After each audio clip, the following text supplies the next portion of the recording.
News. The debate over vaccines escalated yesterday, with Florida now vying to become the first state to terminate all vaccine mandates. This comes as Secretary of Health and Human Services and longtime vaccine skeptic Robert F. Kennedy Jr.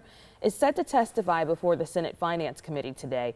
The hearing to discuss the Trump administration's health policy has been on the schedule for some time, but now he's expected to be grilled by lawmakers over growing calls for his dismissal amid the removal of a top CDC official. Jared Hill has more.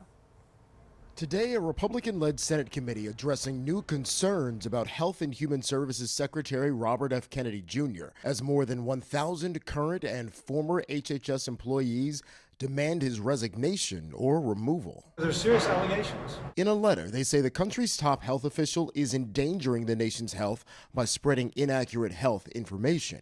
Senator Bill Cassidy, a doctor and a member of today's panel. I'm not presupposing anybody's right or wrong. We got to get to the bottom of it. The hearing comes a week after the Trump administration fired former CDC Director Susan Menares, sparking the resignation of several other top officials. The White House and RFK Jr. have defended the move. There's a lot of trouble at CDC, and it's going to require getting rid of some people over the long term in order for us to change the institutional culture. At the heart of the turmoil, vaccine policy.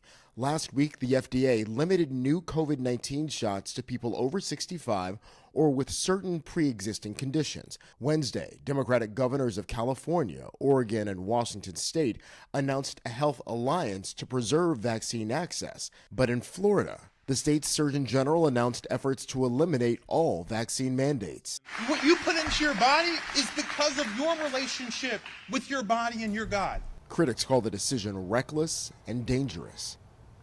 Florida's vaccine announcement comes as the state's governor says it's also forming a new commission aligned with the Trump administration's health goals that he says will come with a new medical freedom package for the state legislature to consider.